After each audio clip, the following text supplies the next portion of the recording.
שלום, דוקטור עודד בן ארוש, פסיכולוג רפואי מומחה, מנהל קליני של המרכז הישראלי לטיפול בהפרעות טורדניות כפייתיות במודיעין. שלום לך, תודה שהגעת. רציתי לשאול איך אתה רואה את ה-OCD בראייה הקלינית שלך? שאלה מאוד כללית. OCD היא הפרעה נוירופיזיולוגית, היא קשורה להעברה עצבית באזור מסוים שאנחנו מכירים אותו היטב במוח, כלומר היא לא מחלה נפשית, או לא מחלה של הנפש או של הרוח, היא הפרעה שניתן לזהות אותה בהעברה עצבית כמו שאמרתי במוח, והטיפול בה הוא בהתאם, טיפול שמסייע ביצירה וחיזוק של קישורים שאו עם השנים התרופפו להם או שמראש היו איתם בעיות. הבעיה הזאת מתפתחת עם השנים? זאת בעיה שהעומס הגנטי שלה הוא רב, והיא מתפתחת כי הרבה פעמים לא מטפלים בה ולא באמת מזהים אותה נכון, בעיה שהיא מאוד טריקית לזיהוי ולטיפול, ולכן הרבה פעמים יש פער מאוד מאוד גדול בין הרגע שההפרעה מתחילה להראות את אותותיה והסימפטומים מופיעים, לבין היום שבו מטופל ניגש לטיפול המתאים להפרעה. יש פער מאוד גדול, לעתים של 10 שנים. אולי באמת נתעכב על ההתחלה, איך אפשר לזהות את הסימנים הראשונים, אם אתה יכול לתת דוגמאות? בהחלט, אצל ילדים אפשר לראות את ההפרעה או את הביטוי שלה בכמה וכמה צורות. הדבר המרכזי הוא בעצם איזושהי חזרה על פעולות מסוימות, רצון בעצם להגיע לתחושה של שלמות מסוימת. אצל הרבה ילדים זה מופיע בשאלות, שאלות אישור אנחנו קוראים להם, או reassuring questions. השאלות האלו בעצם הן מסגירות את ההפרעה, למרות שהרבה פעמים הן יכולות להתחפש כסקרנות, ושילד רוצה ללמוד, ולכן הרבה פעמים דווקא במערכת החינוך יש מקום באמת להכיר יותר את ההפרעה, כי הילדים הסקרנים כביכול האלו למעשה עושים טקסים יחד עם המורים, עם המחנכים, עם המורים המקצועיים, עם המדריכים וכו', וככה זה בעצם מסתתר מאחורי איזשהו רצון ללמוד וככה.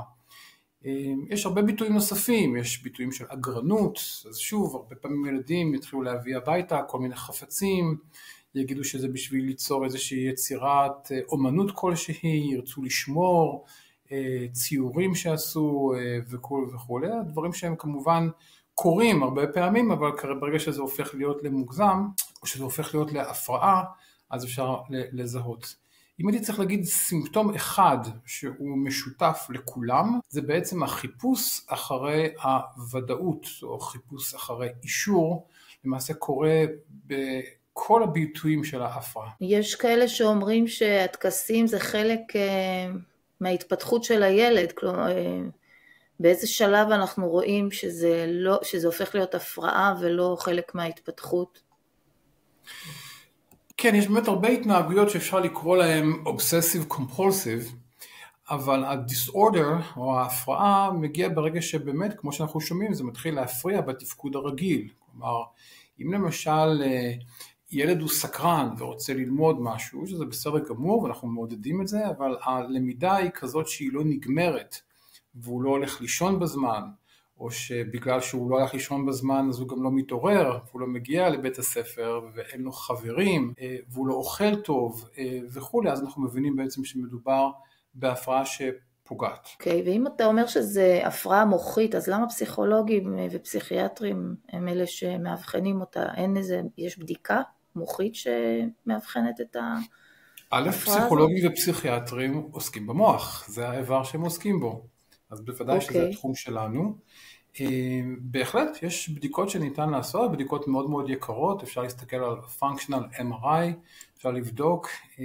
הרבה פעמים בקליניקה אתה מזהה את ההפרעה בצורה הרבה יותר זולה. בראיון קצר אתה יכול לזהות את ההפרעה, מי שמכיר את ההפרעה יכול לזהות אותה ממרחקים, ולכן לא צריכים את הבדיקות האלו, אבל בהחלט כשעושים מחקרים ועושים מחקרי מוח, אז אפשר להסתכל על ההפרעה גם מבלי לדבר עם אותו מטופל, או מבלי לדבר עם אותה חיה, כי יש גם כן במודל חיה, אצל בעלי חיים יש את ההפרעה הזאת גם כן, והיא מוכרת, והיא רשומה, והיא כתובה, ויש הרבה דוגמאות, לכן לא חייבים פסיכולוג ופסיכיאטר, אפשר גם להסתכל רק על המוח. כן, אני מניחה שבשלב שמגיעים לפסיכיאטר או פסיכולוג זה כבר שלב יותר מתקדם, אבל אני חושבת על עולם שבו הולכים לבדיקה הזאת עוד לפני שזה מתפתח, ואולי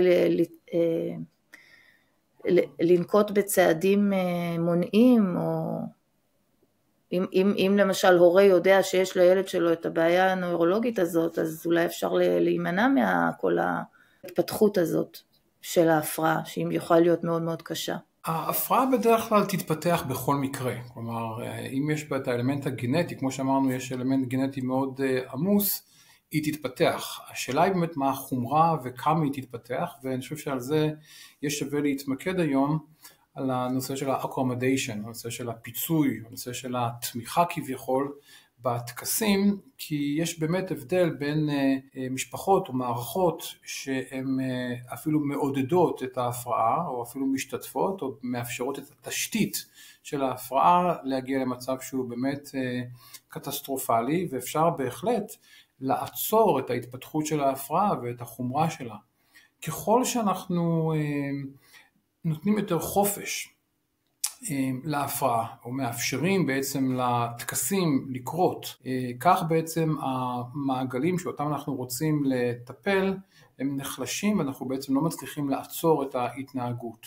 למשל, אם יש אדם ששוטף הרבה ידיים עם הרבה סבון, ואחרי זה משתמש בהרבה מגבות, ומשתמש בהרבה סבונים מכל מיני סוגים וכו', והמשפחה למעשה קונה את התכשירים האלו, את הסבונים, קונה מגבות או מגבונים או ניירות מגבת וכו', אז למעשה היא משתתפת בהפרעה, היא משתתפת ומאפשרת את ההפרעה.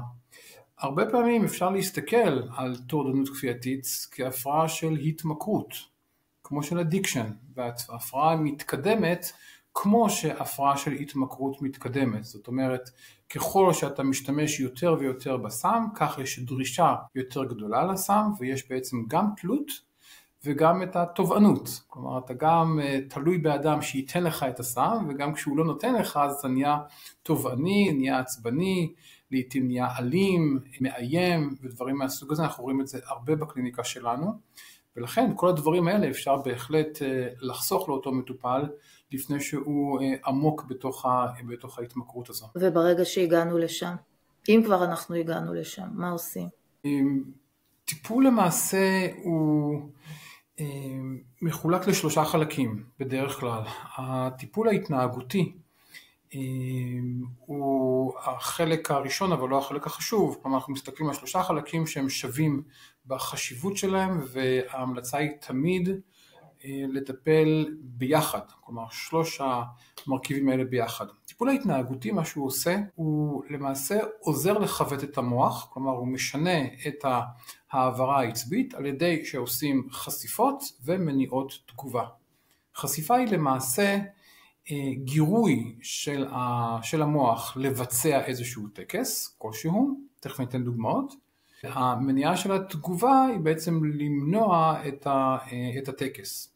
כלומר, נניח, אם בדוגמה הפשוטה ביותר של אדם ששוטף הרבה ידיים, אז אנחנו נעשה איזשהו גירוי שיגרום לו, או ירצה מאוד לשטוף את הידיים, כמו למשל לגוע באיזשהו חומר שומני למשל, והמניעת התגובה היא תהיה בעצם לא להסיר את התחושה השומנית הזאת, ולהישאר בעצם עם התחושה הזאת של אי ודאות, התחושה של הקושי, ובכך בעצירה הזאת לפתח את האזור שאחראי על העצירות במוח, ובעצם להביא את האדם לשיפור היכולת הזאת. החלק השני הוא החלק של המשפחה, כלומר של הסביבה, לא רק המשפחה, הסביבה בבית הספר, אם זה בציבור החרדי, אז בישיבה, בכל מקום, אם זה בצבא, בכל מקום שבעצם האדם מסתובב בו או חי בו, זה להפסיק את ההכלה של ההפרעה. כלומר, כמו שאמרתי בהתחלה, רוב המטופלים שואלים שאלות אישור, הם רוצים לקבל ודאות, ומאוד מאוד קשה לזהות את הצורך בוודאות, כי לכולנו יש איזשהו צורך לוודאות, אבל חלקנו מכורים. כלומר, כמו שחלקנו שותים אלכוהול להנאתנו או לקידוש, אז יש אנשים שגם מכורים לאלכוהול, וזה בדיוק בדומה למה שקורה כאן. זאת אומרת, האנשים ישאלו הרבה שאלות אישור, שאלת אישור מוגדרת כאיזשהו רצון לקבל תחושה של אוקיי, של בסדר, שאני קיבלתי את המין תחושה כזאת של וי כזה, שאני בסדר, ומטופלים יכולים לשאול מה התאריך היום, מה השעה, האם יורד גשם, האם יהיה בסדר וכו'. והסביבה בדרך כלל עונה, וכשהיא עונה היא בעצם גורמת לאותו מטופל להסיר את התחושה של הוודאות ולהעמיק את ההפרעה. אז זה למשל דוגמה אחת של accommodation, של הפיצוי הזה, של ההכלה, ויש עוד הרבה דוגמאות אחרות, כמו למשל אם מטופל נמנע, למשל אם מטופל נמנע מלפתוח את המקרר מכל מיני סיבות, אז פותחים עבורו, אז מגישים לו, מביאים לו לחדר, אז מסיעים אותו ממקום למקום, יש לו קושי עם תחבורה ציבורית, אז קונים לו דברים אם הוא מתקשה לצאת החוצה ולקנות בחנות מסוימת, או שמדברים עבורו, או מסדרים לו את החיים כביכול, ובעצם מאפשרים להפרעה להמשיך לחיות כרגיל, ולהרגיש בעצם שאין מועקה. אז זה החלק השני, והוא חלק חשוב מאוד, כמו החלק הראשון, והחלק השלישי הוא החלק הפרמקולוגי, החלק התרופתי.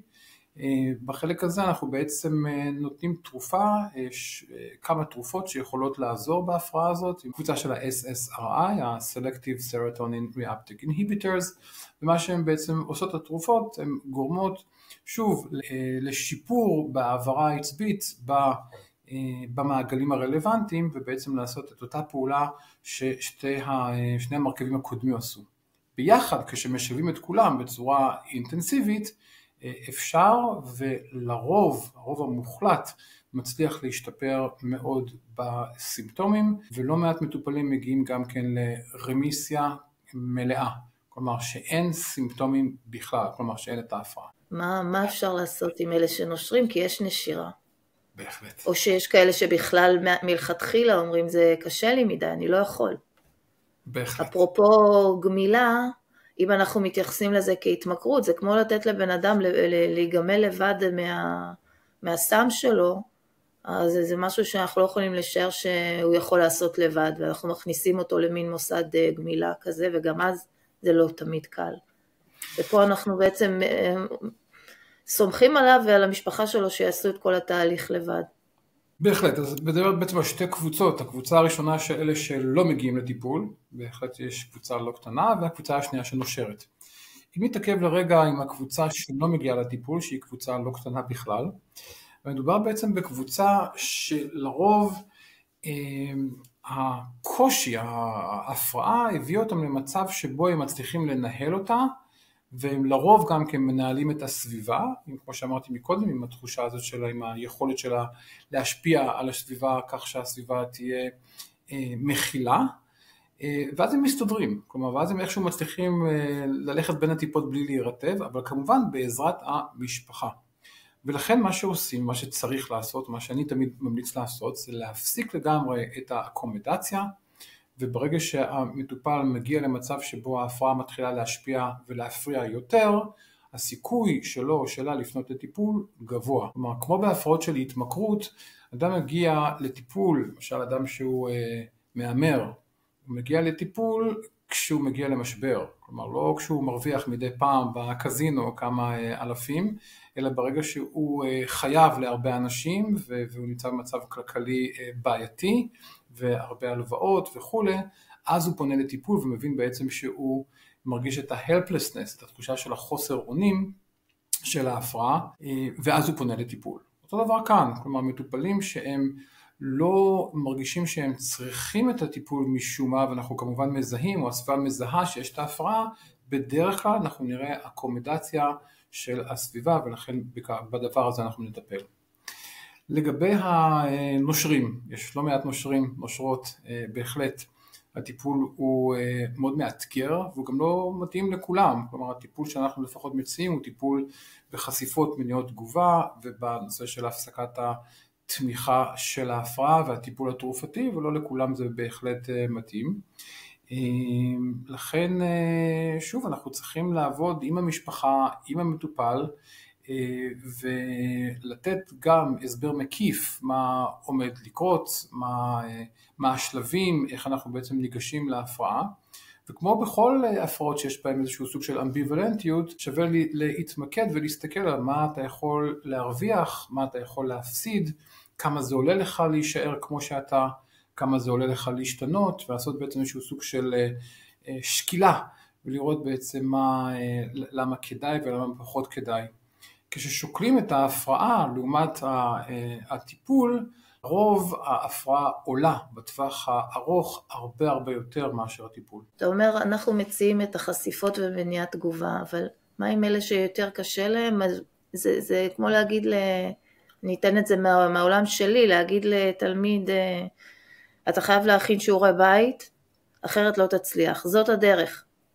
עכשיו הוא לא מכין, הוא לא מצליח להכין שיעורי בית, הוא לא מרוכז אחרי צהריים, אז אני מוותרת עליו, מה אני עושה, מה אנחנו עושים עם אלה שלא מצליחים לעשות את החשיפות? יש דרכים אחרות שמציעים להם?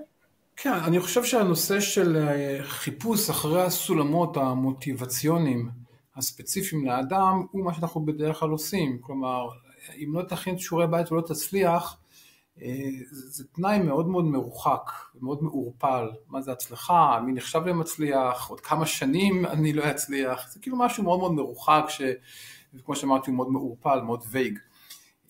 אבל לעומת זאת, אם החיזוק או ההבטחה היא תהיה הרבה יותר קרובה, כלומר אם תכין את שיעורי הבית, אז אני אוכל להעלות לך 10 נקודות בציון הסופי בתעודה בעוד 3 חודשים, או בעוד חודש, לא משנה, אז זה כבר נראה יותר קרוב, והמשימה נראית יותר משתלמת.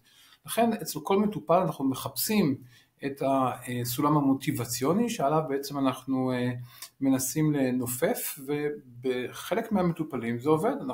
למשל, דוגמאות מהקליניקה, דוגמאות ממש טריות, מטופלת שלא הולכת לבית הספר ועושה טקסים של שטיפות, בסופו של עניין נמנעת, לא עושה שום דבר, היא לא מתקלחת והיא לא מתלבשת ונשארת בעצם במיטה, אבל היא נשארת עם המכשיר, עם הטלפון, עם הסלולרי, זה כל עולמה, בטיק טוק, באינסטגרם, בפייסבוק, חדשות, סרטים, סרטונים, לא חסר.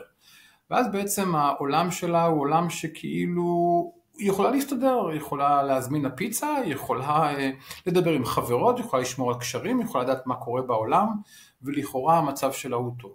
לכן במצבים כאלו אנחנו אומרים, אוקיי, את יכולה לקבל את הטלפון שלך חזרה, אחרי שתצאי מהחדר, אחרי שתלכי לבית הספר, תקבלי את הטלפון חזרה. כלומר, החיזוק החיובי שבו אנחנו אומרים, את תקבלי את הטלפון אחרי שתעשי פעולה מסוימת, היא הרבה פעמים הבחירה שלנו, למורת רוחם של הצעירים הרבה פעמים, אבל בחלק מהמקרים, אם עובדים עם הורים שיש להם יכולת להשתמש בסמכות ההורית, אז זה יכול בהחלט לעבוד. האם אתם מטפלים גם במחשבות? הרי יש מחשבה שקדמה לטקס, או שעובדים רק על הטקסים? שאלה טובה. לתפיסה שלנו, בקליניקה שלנו, אנחנו לא חושבים שהמחשבות גרמו להתנהגות הכפייתית. אנחנו חושבים בדיוק להפך. מבחינתנו, להפרעה היו צריכים לקרוא compulsive obsessive disorder, ולא להפך. הסיבה שאנחנו חושבים ככה היא כי א', אנחנו ראינו הרבה מטופלים שסובלים מההפרעה בתחילתה. כלומר, יש לנו איזושהי פריבילגיה בגלל אלפי המטופלים שראינו, וזה המיקוד היחידי שלנו בקליניקה, לראות משפחות. כלומר, אנחנו רואים למשל את האבא עם OCD, אנחנו רואים את האח הגדול, ואנחנו רואים שפתאום יש תלונות על האח בן השבע, שהוא מספר סיפור שוב ושוב עם הרבה פרטים, נניח. אז מהבחינה הזאת אנחנו רואים שהסיפור של הרבה פרטים, הוא הדבר המרכזי שעולה, כלומר הקומפולסיה, והרבה פעמים יותר מאוחר האובססיה היא מצדיקה את ההתנהגות הכפייתית. כלומר, אז הוא יוכל לבוא ולהגיד, אם אני לא אספר את כל הפרטים, יקרה משהו לא טוב למשל. זאת אובססיה שמקובלת. אבל הרבה פעמים אנחנו רואים שהקומפולסיה נשארת בצורה מאוד יציבה, לאורך שנים, אבל האובססיה משתנה. זאת אומרת, יש מטופלים שהם ישטפו את הידיים, ועוד לפני שהם הכירו את העולם, אז הם הרגישו שזה פשוט נכון לעשות, יגידו שזה פשוט just right, ויותר מאוחר יגידו שזה בגלל שאנשים חולים, נניח, אולי בגלל מחלה או germs, ויכול להיות שבהמשך הם יגידו שהם שטפים את הידיים, כי זה מביא מזל טוב. וזה ככה יביא להם את היכולת להצליח בבחינה, או שיותר מאוחר שזה יצליח להם בדייט. כלומר, אנחנו רואים איזשהו סוג של התפתחות של המחשבה הטורדנית, בעוד שהטקס נשאר די יציב לאורך השנים, והתירוץ שלו כביכול הוא משהו שהוא משתנה. לא מעט מהמטופלים הצעירים שלנו משתמשים בדוגמה הזאת של ה-not just right. חשוב באמת לדבר עליה קצת, כי ההפרעה היא לא חייבת להיות הפרעה של עיסוק כפייתי בנושאים של מחלות ובנושאים של בדיקות שלא יקרה אסון. זה קורה, אבל זה לא כולם. יש הרבה מטופלים שבעצם הסיפור, התחושה שלהם היא תחושה של not just right. כלומר שמרגיש להם לא נכון. ההרגשה הלא נכונה הזאת היא בעצם ההרגשה שאותו מעגל נוירולוגי הוא זה שלא נותן לנו בעצם את התחושה של האישור. הוא נמצא באזור של הבייזל גנגליה, קוראים לו caudate nucleus, והוא בעצם אמור לתת לנו תחושה של confirmation, של אישור כזה. וברגע שלא מקבלים אותו, אז יש תחושה כזאת לא נעימה, שלרוב מתורגמת על ידי משהו שהוא לא נעים, כמו אסון, או כמו שיקרה משהו לא טוב, שאני לא אצליח, ולכן זה מדלג נורא מהר למשהו שהוא שלילי. תחושה כזאת של איום, אם אני לא אעשה X, יקרה משהו. אבל היקרה משהו הזה, למעשה זאת התחושה הלא נעימה הזאת של האי-ודאות, שאני לא מקבל כשאני עושה מין פעולה ומקבל עליה את האישור. לכן האובססיות כשלעצמן הן לא המטרה של הטיפול, הן בעצם איזשהו כלי, כי אמרנו בהתחלה שאת החשיפות אנחנו עושים על ידי גירוי של המוח, אנחנו בעצם רוצים לגרות אותו כדי שהוא ירצה לבדוק. למשל, הייתה לי ממש דוגמה האחרונה, דיברתי עם איזשהו מטופל, לא משנה, הוא עובד בחדר כושר, ויש לו הרבה עיסוק סביב הנושא של הגוף והשרירים וכו'. איכשהו השיחה התגלגלה, ואז הוא דיבר על שכיבות סמיכה, ואמרתי לו, תגיד, אתה יודע איך כותבים בשכיבת סמיכה? הוא כזה חשב, אמר לי, רגע, סמיכה, זה לא קשור לסמיכה, נכון? זה לא קשור, אבל לא קשור לזה סמוך, ופתאום התחיל להתבלבל, ואומר, אני חייב לבדוק את זה עכשיו. אמרתי לו, לא, אתה לא בודק את זה, אנחנו נשאר עם התחושה שאתה לא יודע, אם זה בסין, אם זה בסמך, אם זה בכף, אם זה בכף, אם זה בחט, תישאר כמו שזה, והיה לו מאוד קשה. זה למשל יכולה להיות חשיפה שלפיה הוא בעצם רוצה לקבל את התחושה של הוודאות, ולכן חשיפה מהסוג הזה יכולה להיות מתאימה, כי השתמשתי בעצם בתחושה של האי-ודאות שיש לו כאשר הוא לא יודע משהו. אבל זה יכול להשתנות מאדם לאדם, הנושא של איך אתה משתמש באובססיה, כדי לגרות את המוח כך שהמטופל ירצה לעשות את ההתנהגות הכפייתית, ושם הטיפול עצמו הוא לעצור את המטופל לעשות את הקומפולסיה, ובכך בעצם לשפר את המעגל האינהיביטורי, מעגל המעכב, שהוא המעגל שאנחנו רוצים לתקן. זאת אומרת שברגע שלא יהיה טקס, אז גם לא יהיו מחשבות מבחינתכם? נכון, מאוד, ממש ככה. נכון מאוד. לא זו בלבד, אנחנו ראינו עם השנים ש-OCD לא רק הפרעה מהסוג הזה, של החזרות, של הפעולות, לשבת, לקום, לחבות, להדליק. ראינו שיש עוד הפרעות נלוות שבעבר לא חשבו שהן קשורות אחת לשנייה, אבל היום אנחנו יודעים, קוראים להם בעצם Obsessive Compulsive and Related Disorders, הפרעות בעצם של קשת, ולמשל כל מה שנקרא Body-Based Repetitive Behaviors, כל ההתנהגות החוזרת כלפי הגוף, היא נחשבת גם כן להפרעה מהקטגוריה הזאת, ואני מדבר למשל על טריקוטילומניה, על מטופלים שתולשים את השיער, אני מדבר על חיטוט בגוף, על compulsive skin picking, שמחטטים בעצם בעור, מפוצצים פצעים ועסוקים הרבה בנושא הזה של כמה העור הוא שטוח, כמה הוא חלק וכו', ונושא של אוניקופגיה, כלומר כסיסת ציפורניים. כל השלושה האלה למעשה אין להם איזשהו ביטוי מחשבתי, זה לא שמטופלים יגידו אם אני לא אוציא את השערה הזאת אז יקרה משהו, הם פשוט עושים את זה בצורה רפטטיבית, ולכן איתם אנחנו לא, אין עניין של לגרות מבחינה קוגניטיבית, אלא פשוט אנחנו עושים גירויים מסוג אחר. אבל מה שאני רוצה להגיד זה שבעצם הרבה פעמים הגירויים יכולים להיות רק גירויים פיזיולוגיים, שאתה בעצם מרגיש את הדחף לעשות בעצם את הטקס, מבלי שאתה בעצם נכנס לאלמנט הקוגניטיבי.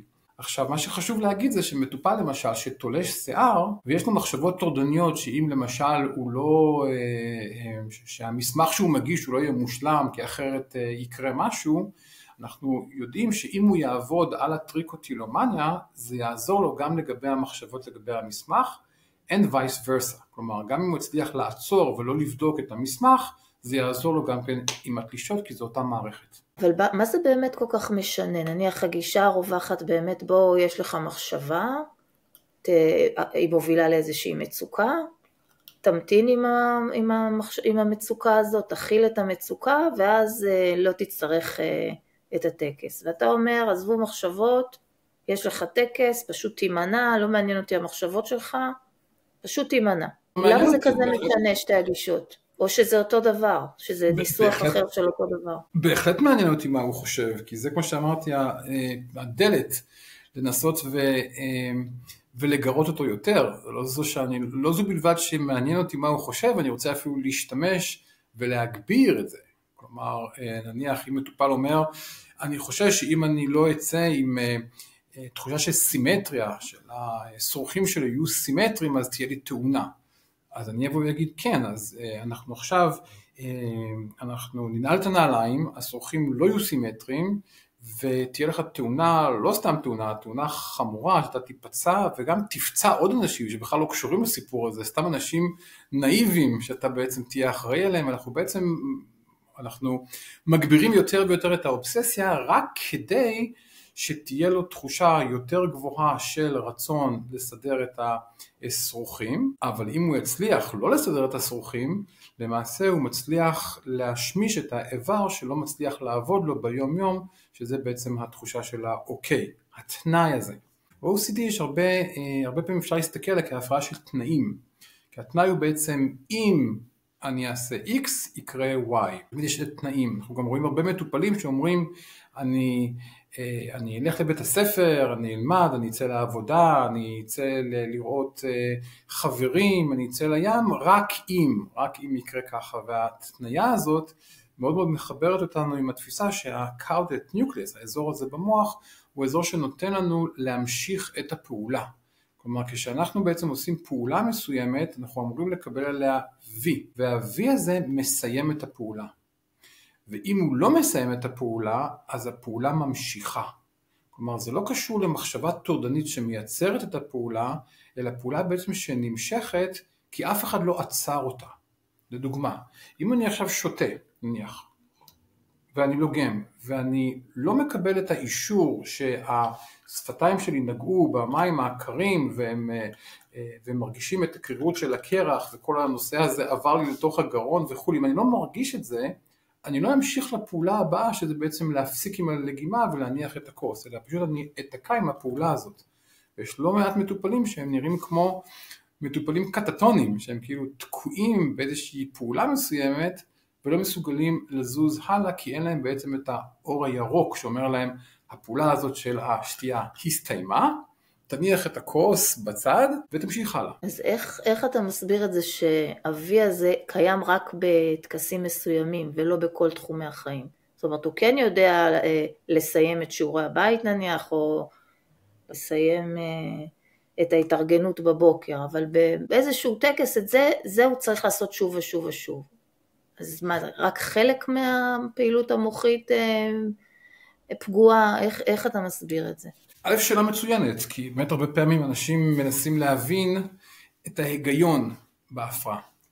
OCD, אני ככה מכריז את זה באופן הכי דרמטי שיש, OCD היא לא הפרעה לוגית, היא לא קשורה ללוגיקה, היא לא הפרעה הגיונית.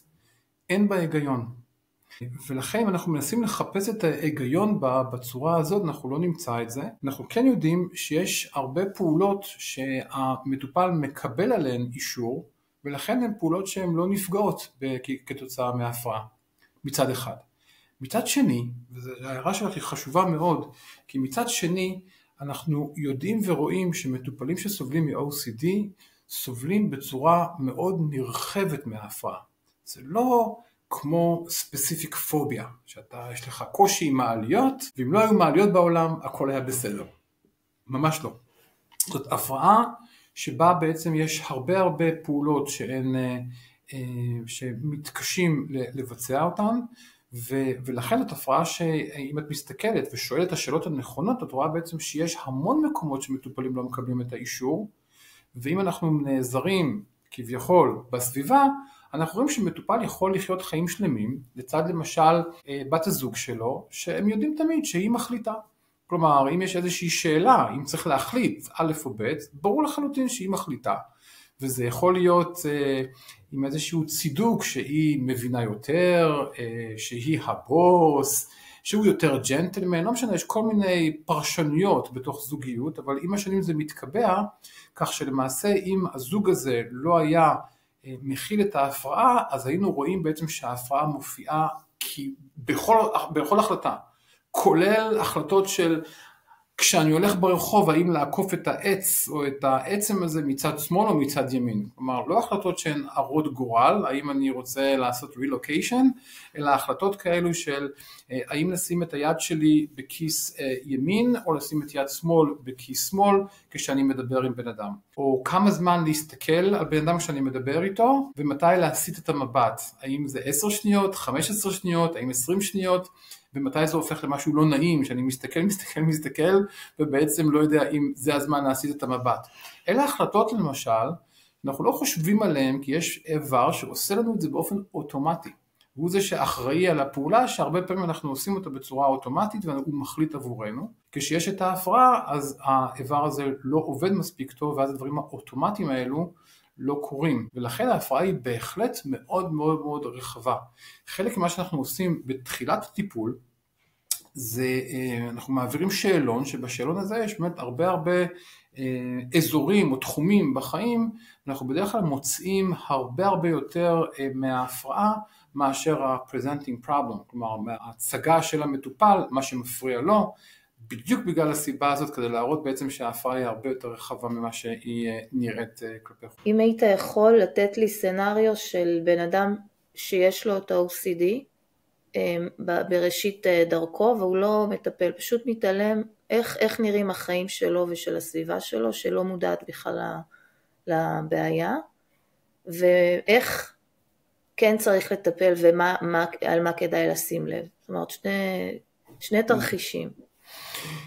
התרחיש הראשון אני לא מכיר אותו, כלומר אני לא מכיר מטופלים או אנשים שסיפרו לי שהיה להם OCD ועם הזמן הוא התנדף, או עם הזמן הוא קטן. אני מכיר בדיוק להפך, אני גם מבין את ההפרעה כהפרעה של התמכרות בדיוק מהסיבה הזאת, שתמיד יש כיוון של עלייה, אין מה שנקרא spontaneous recovery, אין משהו שבעצם אנשים פתאום משתחררים מזה יום אחד בהיר, זה לא קורה.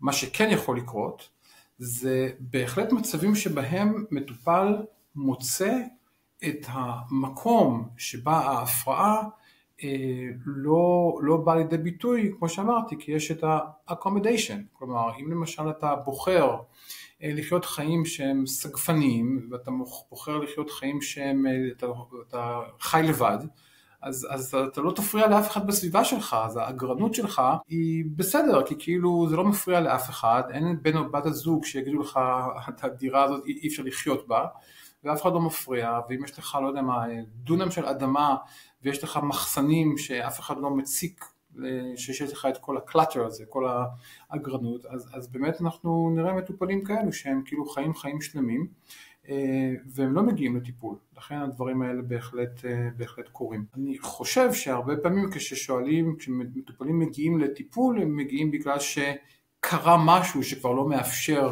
את הבחירה הזאת. אם זה זה מתחיל להפריע לשכנים, אם זה שיש פתאום איזושהי התערבות מסוימת, שיש איזושהי בעיה של תברואה למשל, נגיד בנושא של אגרנות, יש תת סוג של אגרנים שהם אגרנים של בעלי חיים, ומדובר בכמה עשרות של פריטים שהם מגדלים בבית, וזה באמת יכול להיות משהו שכלפי חוץ נראה מאוד נחמד ומאוד טוב לב, שאותו אדם מאכיל 75 חתולים כל בוקר, אבל כשמסתכלים ומציצים פנימה לתוך החיים שלו, בדרך כלל מתגלה תמונה מאוד מאוד עגומה של בעלי חיים שמאוד מאוד סובלים, חלקם חיים, חלקם לא חיים, עוברים בתוך כזה עניין, הם מייצרים הרבה צרות. אז שוב, כל עוד אף אחד לא מציק לו, אז כאילו זה לא נראה, ונראה כאילו שהוא חי חיים בסדר גמור, והוא מאכיל את החיות, וכולם אומרים איזה לב רחב יש לו וכו'.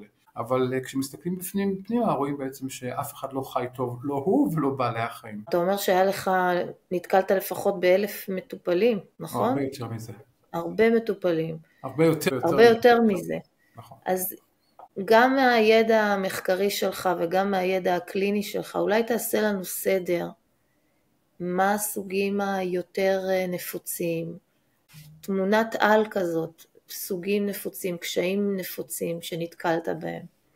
יש באמת ביטויים רבים להפרעה, כי בעצם אנחנו מסתכלים על תפקוד מאוד בסיסי של המוח. התפקוד הבסיסי בעצם של המוח הוא התחושה הזאת שדיברנו עליה, של האוקיי הזה.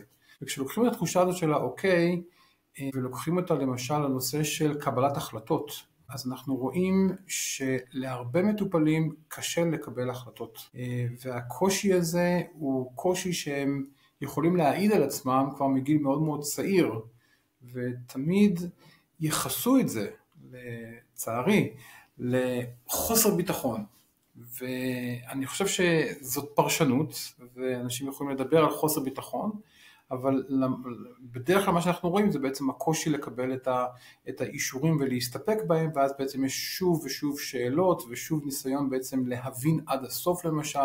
אלה סימפטומים שהם מאוד מאוד מוכרים לנו, אני חושב שכמעט לכל מטופל שיש OCD יש את הקושי לקבל החלטה. עכשיו, יהיו הרבה מטופלים שיגידו, כן, אבל אני התחתנתי, אבל יש לי עבודה וכו', אבל הרבה פעמים מדובר בהחלטות מאוד קטנות.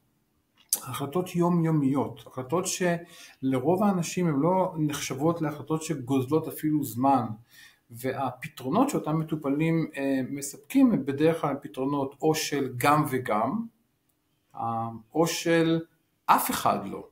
כלומר, או להימנע, נניח אני עולה לרכבת ויש 2 מקומות פנויים, ואני לא מצליח לקבל את ההחלטה האם לשבת פה או פה, אז יכול להיות שאני לא אשב, פשוט ככה, זה יהיה הפתרון. כלומר, הפתרון הוא לא לשבת. או שאני ארצה לשבת במקום אחד, ואחרי כמה דקות אני אגיד, רגע, אבל המקום השני יותר טוב, התחושה של הפומו, של ה-fear of missing out.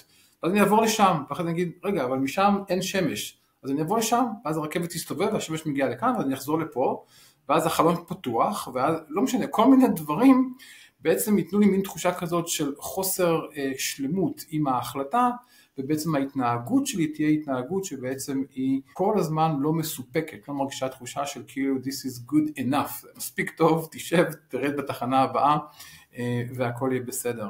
אז הנושא של חוסר הקושי לקבל החלטות הוא מאוד מאוד מאוד מאוד שכיח. אנחנו יודעים שגם בקניות למשל, מטופלים שיוצאים למסע קניות, אצל הרבה מהמטופלים שסובלים מהפרעה יש קושי רב עם הנושא הזה, בגלל הנושא של הפומו, בגלל הנושא שאולי יש צבע יותר טוב, משהו אחר יותר מתאים, או שבחנות השנייה יש משהו יותר טוב שלא שמתי לב ואולי פספסתי אותו. ואז שוב, התקסים הם תקסים של או לקנות עם פתק החלפה ולהחזיר, ואז החנות הופכת להיות כמו ספרייה כזאת, אתה כל הזמן מחליף, או לקנות את כולם, כלומר את כל הצבעים שיש ואני אחליט בהמשך, או לבוא ולהגיד this is too much, יותר מדי גדול עליי, במיוחד עם המוכר או המוכרת, הם כאלה שהם לא תופסים או מבינים מי נמצא לפניהם, אומרים להם, יש לי גם את הירוק, יש לי זה גם עם צווארון כזה, ויש לי פס כזה, וכאילו מתחילים להעמיס עוד ועוד ועוד, בסופו של דבר המטופל יבוא ויגיד, אוקיי, אני אחליט, אני אבוא לפה עוד פעם מחר, אני צריך לחשוב על זה. אז כלומר, כל 3 האפשרויות האלה קורות, וזה משהו שקורה באמת המון בטיפול עם ההפרעה אצלנו. לכן אחת השאלות הראשונות שאני שואל, אצל הרבה מטופלים שמגיעים עם סימפטום אחד, שהם מספרים על סימפטום אחד ואומרים שזה הדבר היחיד שמפריע, אני תמיד שואל לגבי נושא של קבלת החלטות, ולרוב אני מקבל תשובה של בוודאי, אני לא יכול לקבל החלטה, אבל מה זה קשור? ואז כשמסבירים להם, הולכים באמת אחורה ומבינים למה כל הכיתה אכלה כבר את הארטיק השני והם עדיין מתלבטים האם לאכול מישמיש או בטעם אבטיח או בטעם אננס, ובסופו של עניין כבר הכל נמס והם לא אכלו. אז אלה מצבים שהם יכולים להעיד עליהם רק בדיעבד, אבל לא במקום עצמו. ואז אתם עובדים על זה, על קבלת החלטות? בהחלט. ואז בטיפול עצמו אנחנו מחליטים ואנחנו בעצם מגבילים בעצם את כל שלוש הטקסים שעושים. א', אי אפשר לקנות ולקחת פתק החלפה. למשל בטיפולים אצלנו, כשמטופל יוצא לקניות, הוא יוצא עם החפץ שהוא קנה והוא משמיש אותו, נניח נעליים, אז הוא בעצם נועל את הנעליים בחנות, יוצא החוצה, לוקח אבן, עושה שריטה, והנעליים שלו, הוא מתחדש איתם. זה דבר אחד. דבר שני, הוא לא יכול או היא לא יכולה לקנות שניים מאותו סוג, אלא אחד ורק אחד. ודבר שלישי, זה תוך זמן מסוים, נניח תוך דקות מסוימות, מקבלים את ההחלטה ויוצאים עם משהו. כלומר, אין מצב שבו את אומרת, אני צריכה לחשוב על זה ואני אחזור למחרת, כי זה כמובן לא יקרה. לכן הנושא הזה של בעצם לא לעשות את הפעולה שלשמה התכנסנו, לקנות למשל זוג נעליים, יתקיים בזמן קצר. בטיפול אנחנו נותנים הרבה פחות זמן מאשר האדם הממוצע שלמשל לוקח לו זמן לנעול נעליים או להתרחץ או להתלבש.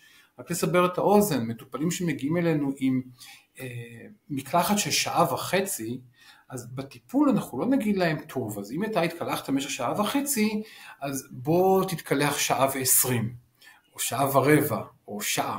ממש לא. אנחנו נתחיל, ההוראה שלנו תהיה להתקלח במשך 2 דקות, מההתחלה עד הסוף, הכל כולל הכל. זאת תהיה המשימה.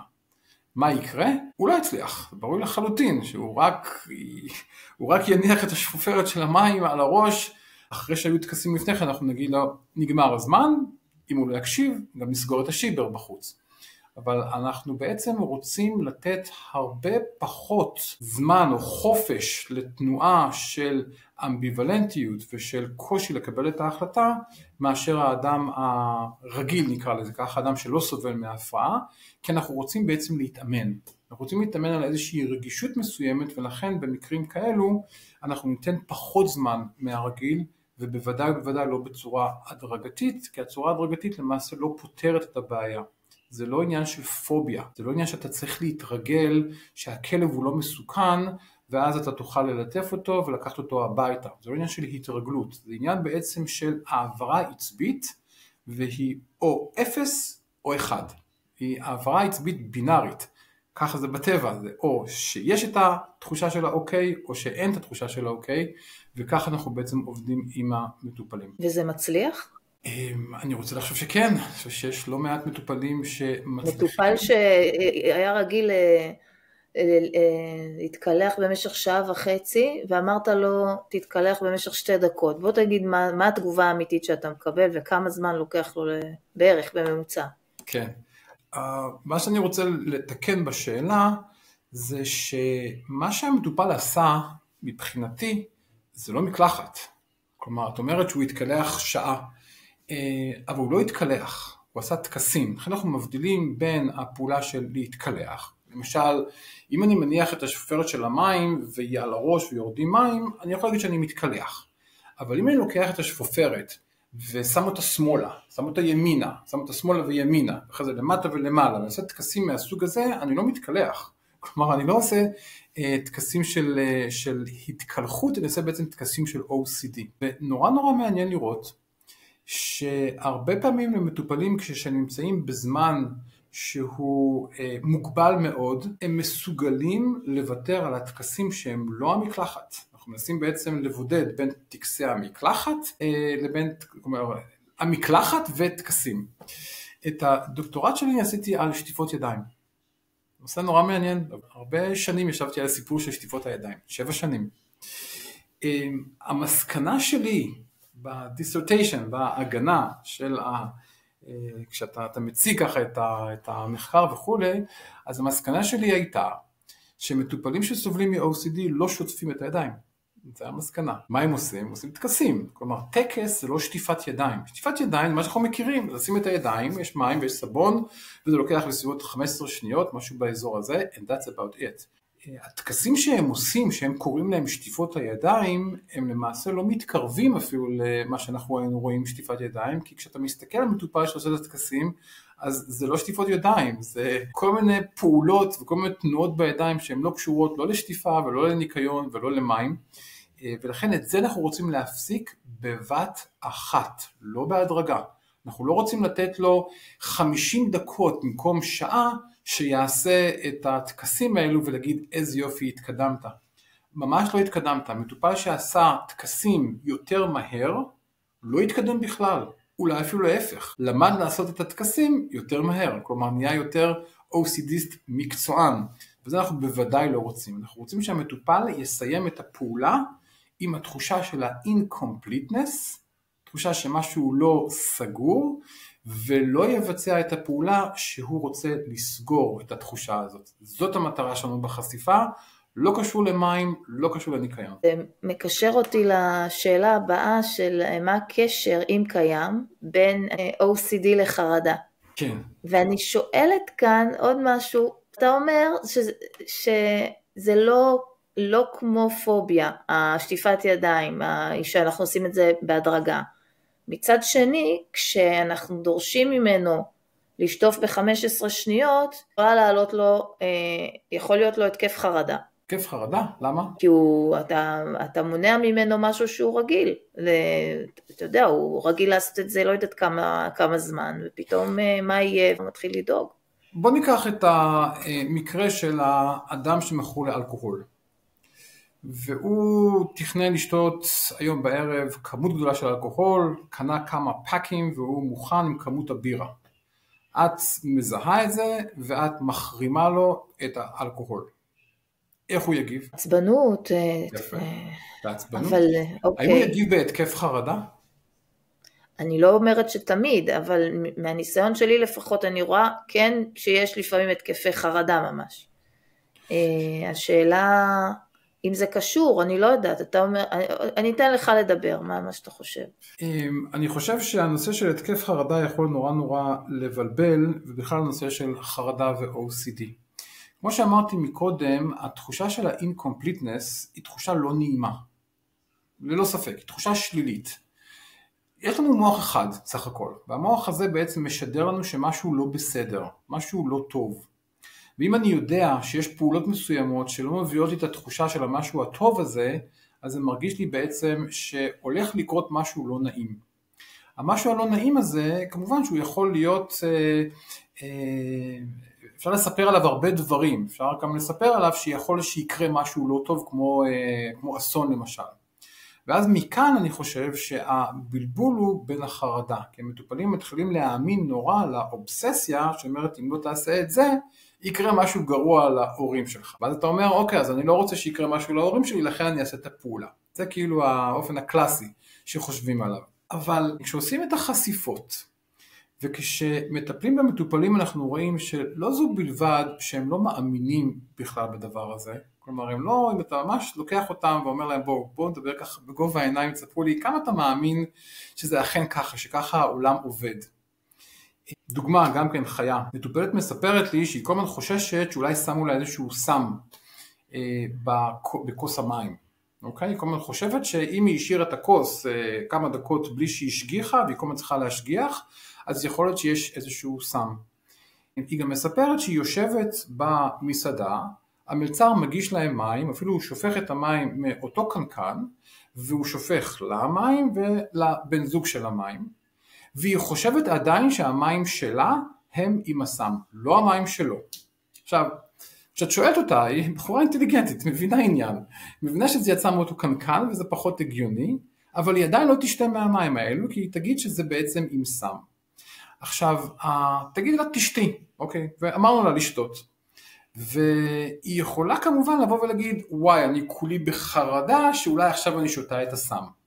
אבל אם אנחנו מסתכלים ברמה יותר עמוקה בנושא, אז אנחנו בעצם אומרים, יש לה קושי עם הפעולה של השתייה, השתייה שלה לא נגמרת, התחושה של השתייה לא נגמרת, ולכן יש לה את הקושי הזה, והיא מעמיסה על זה את הנושא של הסם, שהוא סיפור שאפשר לקחת אותו מהחדשות, זאת אומרת, זה איזשהו סיפור שהוא לא הזוי, זה משהו שאפשר להבין, יש לו איזושהי רמה מסוימת של היגיון, היא מעמיסה את הסיפור הזה על השתייה, ובכך בעצם היא נמנעת.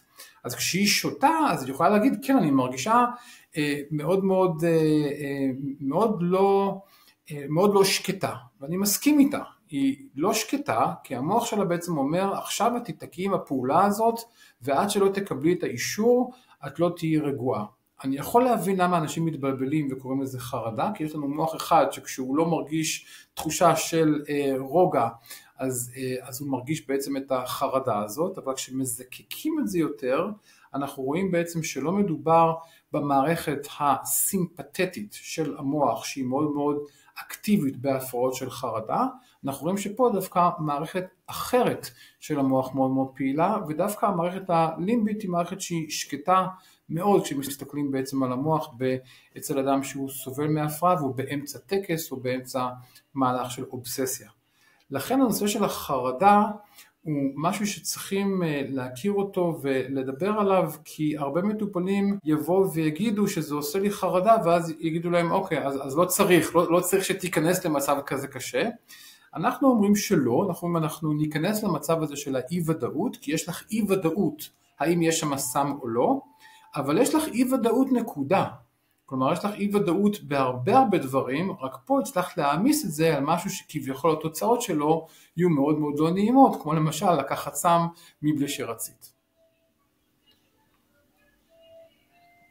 כן, אולי תדבר על השינוי ב-DSM, שפעם באמת OCD נחשבה הפרעת חרדה, וב-DSM האחרון זה כבר לא.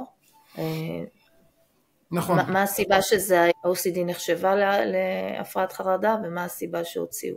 כן, באמת אחת הסיבות ש-OCD נחשבה להפרעות חרדה, כי באמת היו הרבה פחות מחקרים שהסתכלו על המוח מבלי לפגוע בו, תוך כדי שהוא פועל, ורואים בעצם איזה חלקים מאוד מאוד פעילים, כאשר יש מחשבה טורדנית או שיש עיסוק כפייתי.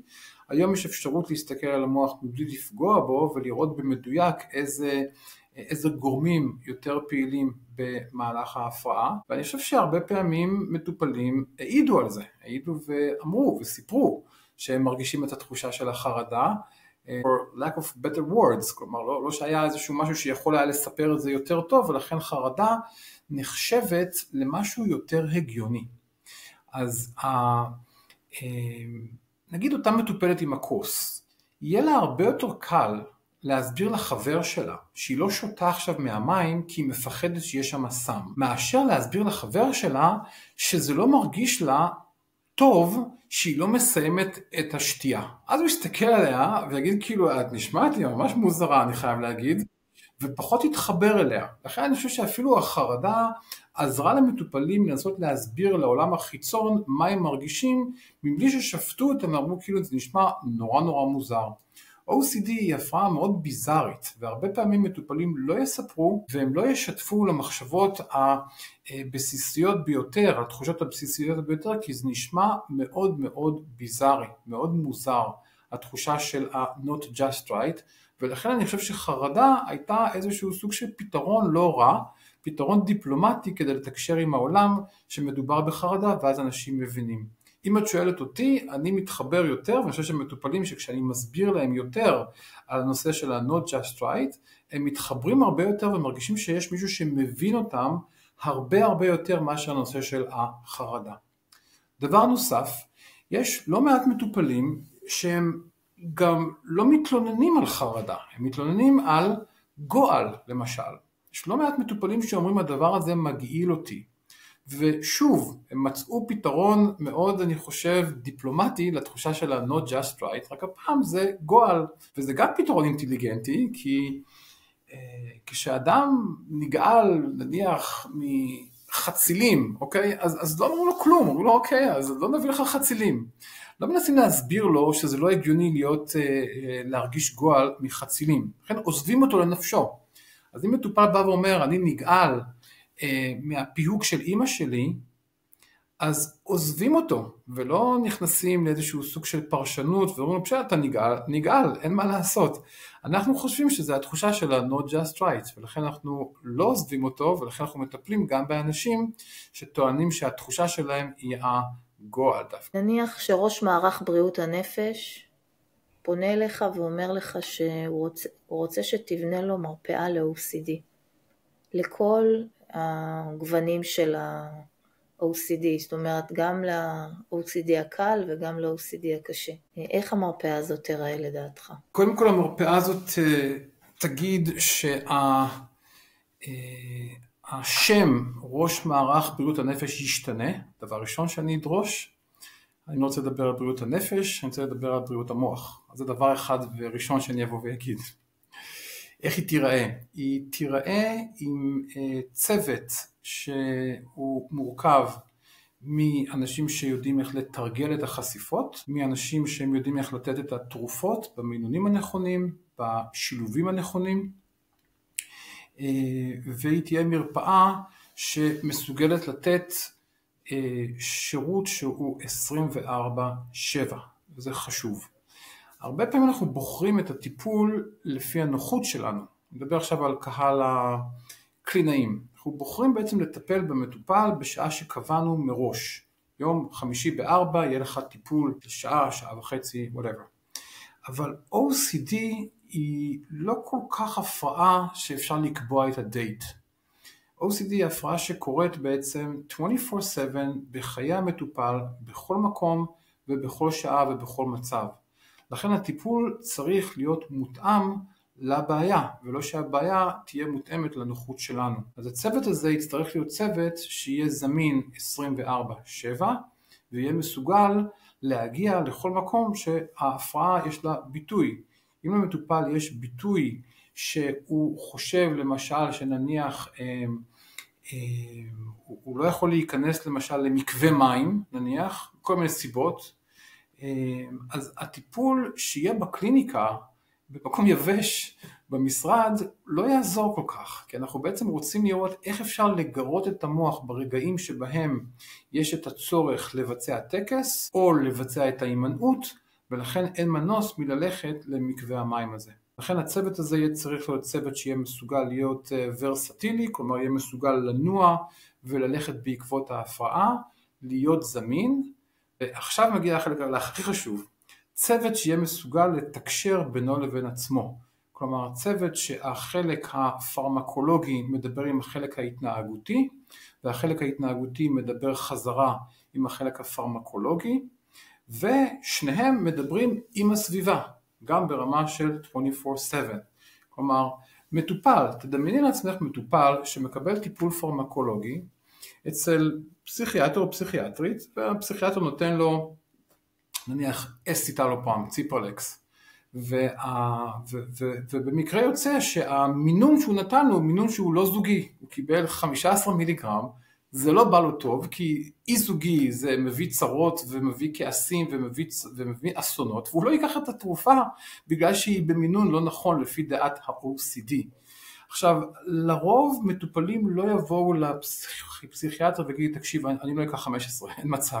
הם פשוט בצורה מאוד מנומסת ייקחו את המרשם וילכו הביתה ולא ייקחו את התרופה. כלומר, אנחנו צריכים בעצם צוות שיהיה מסוגל להסתכל על הסימפטומים, להכיר אותם ולהיות מסוגל לחבר בכל הדיסציפלינות האלו כדי לתת טיפול שהוא עוטף מאוד מאוד מחזיק חזק את ההפרעה ואת הטיפול. יפה, אוקיי. כמה אנחנו רחוקים משם? מאוד. מה צריך לקרות כדי שמרפאות כאלה יקומו? אני חושב שמה שצריך לקרות זה אולי להתחיל במקומות שמזהים את ההפרעה ומבינים או מתחילים להבין כמה או מה העלות של ההפרעה לחברה. אני חושב שאם אנחנו נרכז את הבדיקה של ההפרעה בגילאים שהיא מתחילה להראות את עצמה, את הניצנים שלה, בגילאי בית הספר היסודי, כלומר בכיתה א', ב' וג', נפיץ שאלונים פשוטים מאוד למורים, ליועצים שיעבירו לכיתה, וכבר נוכל לזהות את המטופלים שיש להם OCD ולא יתבלבלו איתם עם הפרעות אחרות כמו קשב וריכוז, הפרעות כאלו שהן נורא קל להתבלבל עם ההפרעה הטורדנית. אני חושב שיש יותר סיכוי לאותם מטופלים שהם ימצאו טיפול יותר מהיר ויותר מדויק בשלבים ראשונים. יש לא מעט מטופלים שמגיעים אלינו שהפער בין היום שהם קיבלו את התחושה הזאת של ה-incompleteness, התחושה של הקושי לקבל את ההחלטות וכו', לבין היום שהם הגיעו לטיפול הוא פער של שנים רבות וחבל. לכן אני חושב שהמקום הראשון להתחיל בו זה במערכת החינוך דווקא, ואני חושב שזה גם יהיה איזשהו סוג של התערבות שהיא לא כל כך יקרה, כמו התערבויות שמשרד הבריאות עושה במערכת החינוך, כמו למשל הוא בודק את הראייה, הוא בודק את השמיעה, הוא נותן, אני חושב, חיסונים מסוימים, כלומר זה יהיה בעלות הרבה יותר נמוכה, לתת שאלון, סך הכל אולי לשאול 2 או 3 שאלות שהן כלליות, ולראות האם המטופל הזה הוא כנראה או יכול להיות שהוא סובל מהפרעה טורדנית כפייתית, ולכן הוא מפריע בשיעור, ולכן הוא יוצא מהכיתה, כי הוא הולך לשטוף ידיים ולא בגלל שהוא לא מצליח להקשיב למורה וכו', דברים מהסוג הזה. הייתי רוצה להתמקד ב-OCD מחשבתי, אם אתה יכול לפרט מה זה ודרכי הטיפול. אז כמו שאמרתי מקודם, אני פחות חושב ש-OCD מחשבתי קיים בתצורה הזאת, שהוא OCD של מחשבה בלבד, אבל תלוי איך אתה מגדיר טקס. למשל, אם אני חושב כרגע על יונה לבנה שתביא לרעיון יותר מוצלח, אז זה טקס מחשבתי, אבל זה טקס, זה לא מחשבה, זה טקס. כלומר, אני כרגע מנסה לדמיין את היונה הלבנה, ובעצם מנסה להגיע למצב שבו אני אקבל את התחושה של האוקיי שזה יביא לי. הטיפול באותו דבר, כלומר, גם אם אנחנו לא יכולים להגיד למוח אל תחשוב, לא יכולים להגיד למטופל תקשיב, אל תחשוב על יונה לבנה, אבל אני בהחלט יכול ללכלך לו את היונה, כלומר אני יכול להראות לו כל מיני תמונות של יונה עם כנפיים שבורות, ויונה דרוסה, ויונה שעומדת למות, וכל מיני דברים מהסוג הזה, ואני ארצה בעצם להכניס לו כל מיני אימג'ס כאלה, שכשהוא יחשוב וינסה לחשוב על היונה הלבנה שתביא לו לתחושה הטובה, בעצם האימג'ס האלה יגיעו. איך אני אעשה את זה? על ידי זה שלמשל לפני פעולה שהוא רוצה לעשות, והוא לא רוצה שהפעולה כביכול תתלכלך לו עם משהו לא טוב, אני בעצם אראה לו את התמונות האלו כדי התחושה תתלכלך, ולמרות זאת, שוב התנאי של מקודם, הוא יבצע את הפעולה. אני יודע שקיימת איזושהי הפרדה, במיוחד אצל מטופלים, שיש מטופלים שאומרים שאצלם זה רק במחשבות, אבל אם מסתכלים טוב טוב, אנחנו רואים שאותם מטופלים שואלים שאלות אישור, קשה להם לקבל החלטות, ועושים הרבה טקסים שלא נראו לעין, לפני שהסתכלנו על ההפרעה בצורה הרבה יותר רחבה. יש מאמר מאוד מעניין של דוקטור עדנה פואה, שפרופסור עדנה פואה, על הנושא של ה-myth of pure obsessions. אז זה משהו שהייתי ממליץ לאנשים לקרוא את המאמר הזה, הוא מאמר טוב, ומאמר בעצם שמסביר למה זה מיתוס, שיש רק מחשבות טורדניות, זה נאמר ונכתב עוד לפני הרבה שנים, אבל לא כל דבר שהוא ישן הוא לא רלוונטי יותר, במקרה הזה הוא רלוונטי מאוד, מומלץ מאוד לאנשים שעדיין לא השתכנעו מההסברים שלי, סך הכל הטיפול הוא בעצם אותו טיפול בחשיפה ומניעת תגובה, ובטיפול תרופתי ובנושא של האקומדציה של הסביבה. אוקיי, תוכל לדבר על OCD שחוזר? נניח הייתה רמיסיה מלאה ואז זה חוזר, איך זה יכול להיות שזה חוזר אם אנחנו תיקנו את כל מה שקורה במוח ואיך זה חוזר? כן, אז המודל של ההתמכרות עוזר לנו להבין גם את הנושא הזה של הרילאפס, כלומר גם מטופלים שעברו גמילה והצליחו להסתדר בלי הסם לבחירתם שנים רבות, יכול להיות שהגיעו למסיבה ופתאום ריח או האלכוהול או מה שזה לא היה, מישהו שהם הכירו לפני הרבה שנים, פתאום הם נזכרים בו ובעצם כל הנושא של השימוש בסם קורה. לכן גם במקרה של OCD אנחנו צריכים להיות כל הזמן עם היד על הדופק וצריכים להיות בשימור, כלומר באיזשהו מעקב.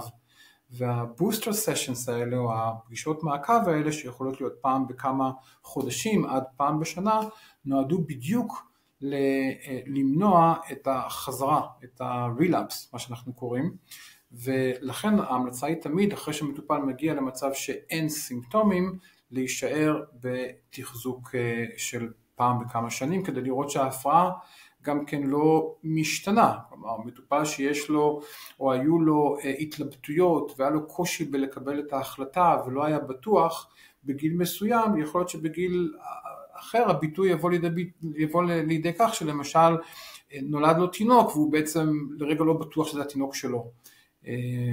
כשלפני כן, כשהוא היה בגיל צעיר, אז הוא לא היה בטוח שזה הכדורגל שלו, אז הוא לא היה בטוח שזה התיק שלו, עכשיו זה הבן שלו.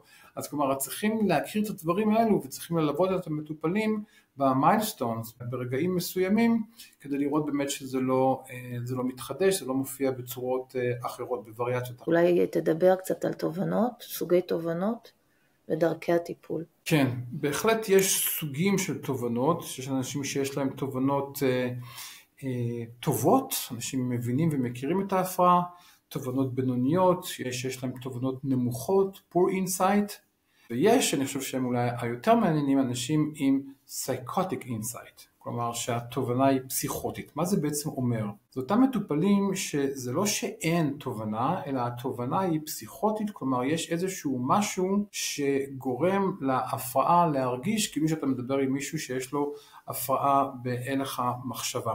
אלה מטופלים מאוד מאוד מעניינים,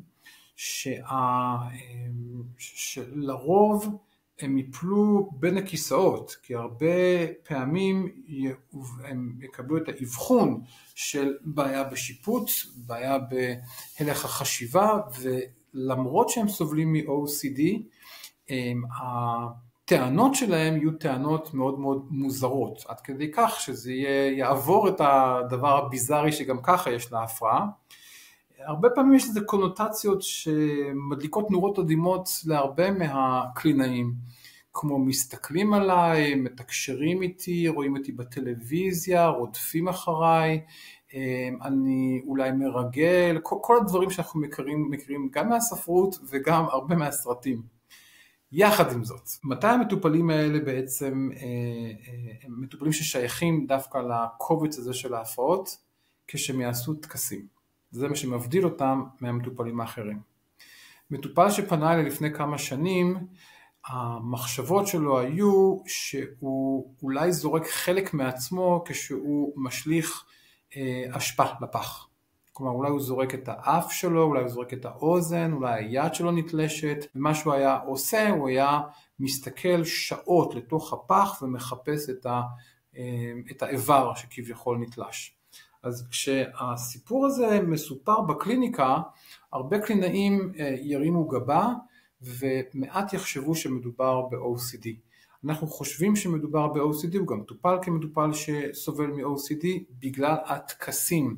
הוא יושב, מחפש, מחטט, מרוקן שקיות, סובל נורא סובל, גם מעצם החיפוש, גם מהחוסר נעימות וגם מהשקרים, כלומר שהוא היה משקר לסביבה שלו, בעצם למה הוא חוזר כל כך, מדיף ריח כזה רע, ולמה הוא מתעכב כל כך הרבה זמן, וכו' וכו'. עכשיו, כשיושבים איתו בקליניקה, אז הוא אומר, תשמע, זה מטורף הדבר הזה, זה משוגע לגמרי, ככה הוא יגיד. אבל כשהוא נמצא בפח, והוא זורק את השקית, אז הוא משוכנע שהוא ראה שם איזושהי חתיכה מהאצבע, או חלק מהשפה שלו. ושם קשה מאוד מאוד לשכנע אותו, ושם בעצם האלמנט של ההתמכרות, שהוא חייב לקבל את ה-V הזה, שם האלמנט הזה נכנס. אלה מטופלים באמת מאוד מאוד מורכבים, שהרבה פעמים צריכים לזהות אותם, וכמה שיותר מוקדם יותר טוב, לפני שהם סוטים למסלולים אחרים, שמשם קשה מאוד לחזור, מסלולים של להיות בשולי החברה, להיות נתמכים על ידי הביטוח הלאומי, לא לעבוד, בלי חברים ומסלולים מהסוג הזה. צריך להכיר את הדבר הזה ולשאול את השאלות הנכונות, כדי באמת לתת להם את הטיפול שהוא תואם את הבעיה. רציתי לשאול גם לגבי מטופלים שכבר לא יוצאים מהבית ויש טרור, ההורים כבר לא מסוגלים לעשות את החשיפות האלה, כי יש שליטה, אם הם באמת ימנעו מהם את כל הטקסים, אז יהיו שם צרחות עד כדי משטרה אפילו, ומצד שני הם לא מסוכנים לעצמם ולסביבה. מה אפשר לעשות במקרים כאלה? כן, לא מעט משפחות כאלה פונות אלינו אחת לכמה זמן, ובאמת המצב הוא מוכר, מה שאת מספרת, הנושא של טרור. לרוב הבעיה שם היא לא כל כך OCD, למרות שזה נשמע מאוד מעניין. היא לא OCD, הבעיה היא בעצם יותר מערכתית, והטיפול לא יוכל להמריא לפני שבעצם יש טיפול במערכת, כלומר טיפול בסמכות ההורית, ולשם הנושא הזה יש ענפים אחרים בפסיכולוגיה שעוסקים בזה, לשקם את הסמכות ההורית, ויש מקומות שבהם אתם עוסקים בשיקום של הסמכות הזאת, אבל לפני שהסמכות משתקמת ממש אי אפשר לעשות הרבה, כי בעצם כמו שאנחנו רואים, האיום של המטופלים הוא זה שקובע מה יקרה, וההורה המפוחד בעצם לא עושה את המהלך, ולכן באמת התנאים לתחילת הטיפול לא מסוגלים להיות כאלה שאפשר להתחיל טיפול במצב כזה שההורה מפחד לעשות איזשהו צעד של הפסקת ה-accommodation. לכן במקרה כזה ה-OCD אומנם נוכח, אבל הוא לא הבעיה הראשונה לטיפול. תודה שהגעת, נתת לנו המון כיווני מחשבה. אם אתה רוצה למסור מסר למטופלים ולמשפחותיהם. בהחלט. המסר הוא שמתוך למעלה מ-2,000 מטופלים שהגיעו לקליניקה שלנו, לא היה, ואני אומר את זה בוודאות מלאה, לא היה מקרה שבו מטופל עשה את מה שביקשנו, הכל כולל הכל, ולא השתפר. לא היה כזה אחד. ולכן, אם רוצים להגיע למצב של הפסקה מלאה של ההפרעה, צריך להקשיב לאנשי המקצוע ולעשות מה שהם אומרים, למרות הקושי, והקושי הוא בהחלט קושי ראשוני, ולמרות התחושה שאי אפשר להיגמל, אני מסתכל על זה שוב כהפרעה של התמכרות, אבל יש בהחלט אור בקצה המנהרה הזאת, ניתן לטפל בהפרעה. היום 2025 יש לנו את הכלים לטפל בהפרעה. תודה. ביי ביי. כל טוב.